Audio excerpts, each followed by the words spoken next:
Are you wondering what to do with your old 401k or 403b after leaving a job?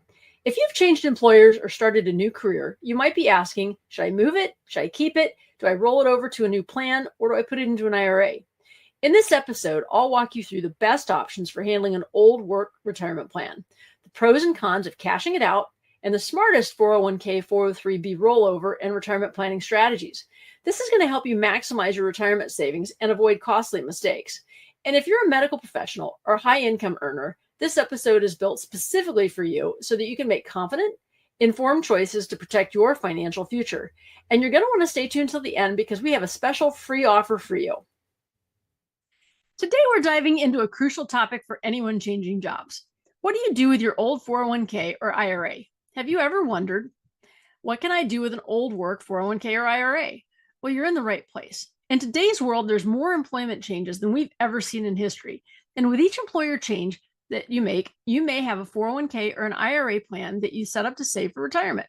So today we're going to talk about what you can do with those old plans. So I want you to think of your old 401k or IRA as an untapped treasure chest from a past adventure. While you've embarked on a new journey with your current job, this chest still holds valuable riches. You have several keys to open it, keep it in the old vault, transfer it to a new vault, or even crafting a personalized lockbox for it. Each choice offers unique benefits and safeguards, ensuring that your treasure grows and continues to grow and support your future quests. First and simplest, you can leave your money in your old employer's plan. While this option seems straightforward, pay attention to potential higher fees and limited investment options. When I say higher fees, it's often tied to the fact that you're no longer an active employee. You've left the company, you're no longer an active employee. So look at it this way. For a company, they have a benefits plan, which often includes a 401k or an IRA option for their employees to save for retirement. They have an active pool of current employees participating in the plan. These are the employees that are still working at the company. Keep in mind, an employer has to pay for a company to manage these accounts for them. They're more motivated to help cover the cost for the active employees versus the ex-employees. So hence, there could be higher fees on your account if you've left the company. They may not be higher, but you're going to want to check this out as a consideration for leaving it there. So this is more common these days in the last few years where they've added extra fees for the people that have already left the company. So this pool of ex-employee accounts may also have different limited investment options than what you had as an employee. So when you go into your account, you may find out that you can't do the same things that you could do while you were there. They also can have their own rules to the plan. So every company has their own written rules to their 401k and their benefits plan. They have to comply with what the government says they have to do, but they can also limit what your accessibility is to the money that's in those accounts. So it's important to know the rules and especially any limitations on the company plan. So option number 2, consider rolling over your 401k to your new employer plan. So this is going to help you consolidate your savings and may offer lower fees and better investment choices. But just like the last slide, you want to understand the rules of the new plan, investment options, and limitations. Okay. You may find out that the new plan has bigger advantages to you, and you may find out that the old plan has more advantages to you.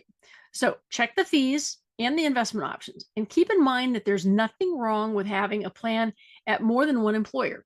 From the standpoint of the IRS, they look at it as one bucket of funds, right? You could have one, you could have 10, but they're all different 401k plans and they're tied to your employers because 401ks are always tied to employment, but only one at the existing employer that has your new employee savings going into the plan. When you start at your new employer, you're going to want to ask, when can you start saving and contributing? And importantly, is there a company match, right? What is a company match? Well, it's their incentive for you to save for your retirement. They'll match up to a % of what you're putting into the plan. I look at this as free money that's going to help you pay taxes later when you're going to take the money out for retirement. So if you can get the company match in a 401k Roth plan, even better. I've got a corporate client in New York City that I do financial literacy webinars for their large staff. They have a fantastic 401k Roth plan for employees, and they can get the match in their Roth. That's about as good as it gets. So I always tell the employees that they will likely never find a plan that's that good in the future. So take advantage of it while they're there. Their next company plan may not be as great. So you want to look at the same for yourself. So another move is rolling over your 401k into an IRA. So this option gives you more control, more investment options, and sometimes lower fees. As an ex-employee, you can roll your old plan to an IRA. It doesn't have to be with a Fidelity or a Vanguard, any of those. It can be to an IRA at your bank.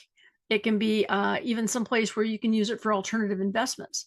So what is an alternative investment? Alternative investments are things that, the easiest way to explain it is things that wouldn't be the stock market, okay? You may want to invest in real estate. You may want to invest in crypto. You may want to do something else.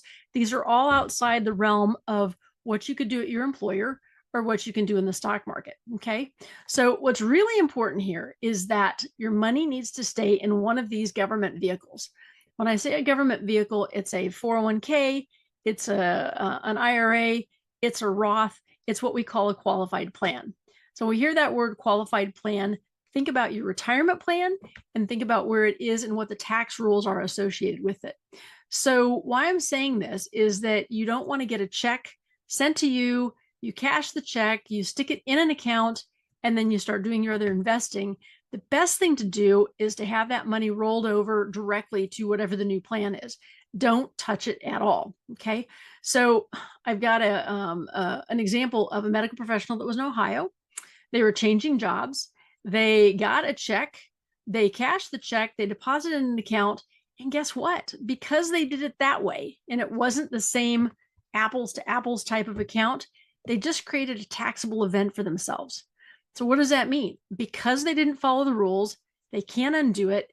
Taxable event. Let me give you an example. $100,000. This was $100,000. They now have to pay taxes on $100,000.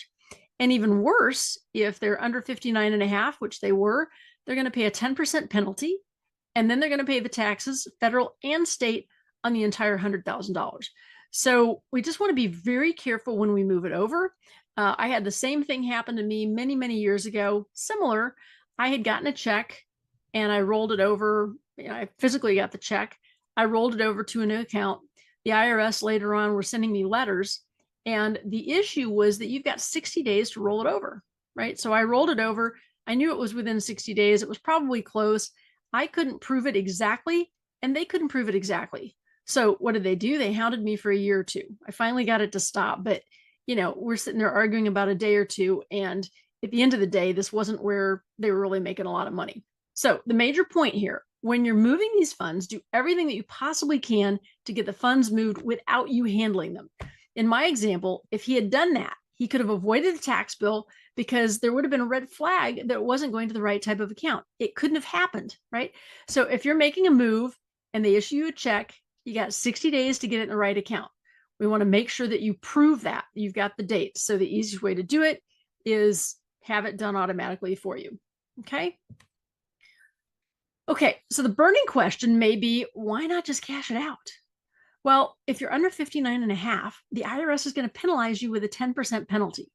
Okay. Let's go back to that $100,000 example. So if you cashed it out, just like if you put it in the wrong place, they're going to charge you a $10,000 penalty. Okay. Now, on top of the $10,000 penalty, they're going to charge you the taxes, just like it's income that you're making today. If you are a high wage earner, then you certainly will not want to pay state and federal taxes on another $100,000. Okay. So they treat it just like your income now. When you retire and you start taking the money out and you say you're in a lower tax bracket, they're still treating it like income. And that's one of the big misnomers that people don't seem to understand is all you're doing is deferring the income into the future. So if you're deferring the income into the future, you're deferring or postponing the taxes. They are going to tax you on it just like it's income, just like you're working today. Okay. So, and the last reason here, which I think is kind of the most important, is your current self is responsible for your future self. And you've just robbed your future self of income. All right. So remember back to the beginning in that analogy of a treasure chest. So you just robbed the treasure chest. If you've robbed it now because cost of living is high, maybe your lifestyle, whatever it is, paying off debt, then what's that going to look like later on in life when you actually need that income? So consider these three things and why you wouldn't cash them out. I would do everything that you couldn't to cash it out. So under 59 and a half, 10% penalty. They're going to tax you on the full amount. It's not the full amount less 10%. It's the full amount. And then also you're trying to look after your future. The reason that you save this money in the first place was you're looking for your future. One other comment here that I always tell my HR people when I do these financial literacy webinars, and this is a plug for them, is this 401k, your old IRA, is not meant to be an emergency fund. Again, I'm going to say that. It's not meant to be an emergency fund. Okay, so managing your old 401k IRA, it doesn't have to be overwhelming. So we want you to evaluate your options and make sure that you choose a choice that best fits your future goals. Call it your retirement, your future, whatever it is that you want to do. And I would also add here that for a lot of clients that I work with, there's some great options of how to use these old 401ks to grow safely without market risk, that they can be set up to provide income for as long as they live. So I'm going to say that again. So what if you could take that money, put it someplace, it was not at market risk, it was growing, and then later in life, you're turning that on as an income stream for the rest of your life. So I do that in my practice. Anybody has any questions, you can certainly contact me. Think of it as creating their own pension, what they need for their main bills every month. This is always an option that they're thrilled with and didn't know that they could do. That's why I'm here, to give you a leg up on your financial knowledge and get you the life that you deserve after your life of service. So, are you ready to take control of your financial future? Learn more to optimize your money by watching our Masterclass, How to Avoid the 9 Money Mistakes That Medical Professionals Make. I gave this presentation in San Diego at a medical conference, and I had a lot of positive feedback. But the biggest question was, why hasn't anybody ever told us this before? Good question. The information in this masterclass is not out there in the mainstream. I can pretty much promise you that there's something in there about your money that you didn't know.